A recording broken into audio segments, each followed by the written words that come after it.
சென்னையில் இந்திய தொழில் கூட்டமைப்பு சார்பில் தொழில்துறையின் சிஐஐ அலுவலக பொறுப்பாளர்கள் மற்றும் மூத்த உறுப்பினர்கள் பங்கேற்ற மத்திய பட்ஜெட் பார்வை நிகழ்ச்சி நடைபெற்றது. இதில் பங்கேற்ற தொழில்துறையினர் மத்திய அரசின் பட்ஜெட் குறித்து தங்களின் கருத்துக்களையும் வரவேற்பையும் தெரிவித்தனர். என்னை பொறுத்தவரை எம்எஸ்எம்இக்கு அவங்க நிறைய பட்ஜெட் ஸ்பீச்லயே இருக்கு.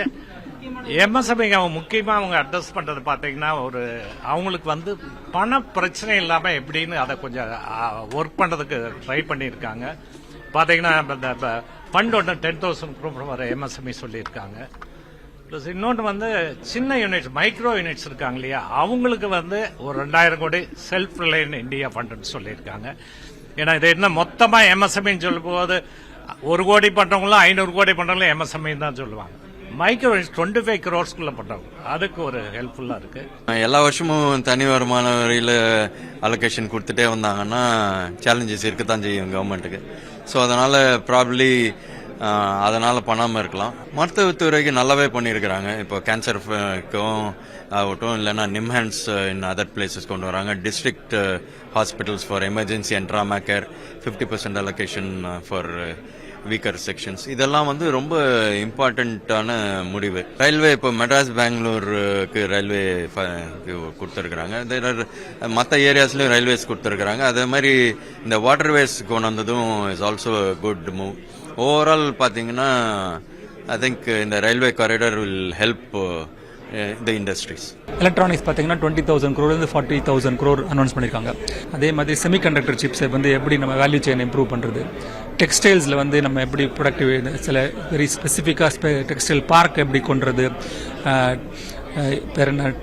டெக்னிக்கல் டெக்ஸ்டைல்ஸ் எப்படி இம்ப்ரூவ் பண்ணுறது, அது மாதிரி வெரி ஸ்பெசிஃபிக்காக எங்கெங்கெல்லாம் ப்ராப்ளம் இருக்கோ அந்த ப்ராப்ளத்தை ஏரியாவை எப்படி அட்ரஸ் பண்ணணும்னு சொல்லியிருக்காங்க மேனுஃபேக்சரிங்கில். ஸோ அது நிச்சயமாக யூஸ்ஃபுல்லாக இருக்கும். என்னை பொறுத்தவரையிலும் as long as the execution is good, அவங்க ஒழுங்காக அது என்ன சொல்றாங்களோ அதை செஞ்சுட்டாங்கன்னா it will be a considerable impact on India, positive impact. குறிப்பாக மருத்துவத்துறை அப்படின்னு பார்த்தோம்னா ஒரு 5 ஏரியா ஃபோக்கஸ் பண்ணியிருக்காங்க.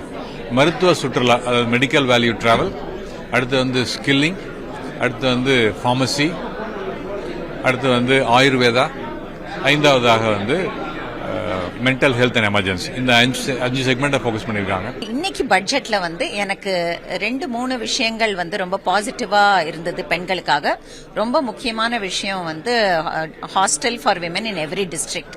ஸோ இதனால என்ன ஆகுறதுன்னா பெண்கள் ஆர் நோ மோர் ரெஸ்ட்ரிக்டட்.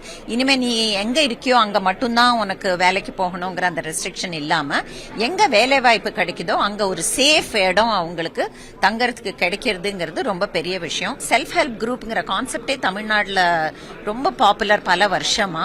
இப்ப அது நேஷனல் லெவல்ல ஷீ மார்ட் இன்னும் பெரிய லெவல்ல எடுத்துட்டு போனோம்னு நினைக்கிறவங்க. சோ பெண்கள் தொழில் முனைவோருக்கும் இது ஒரு நல்ல ஆப்பர்ச்சுனிட்டியா நான் பாக்குறேன்.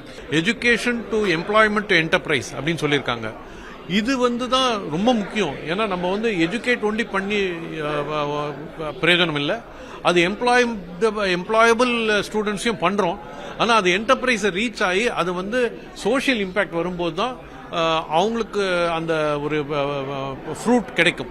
அதாவது அது ரொம்ப இம்பார்ட்டன்ட். அந்த வகையில் எல்லா விதத்துலையுமே அந்த அப்ரோச் நான் பார்க்குறேன்.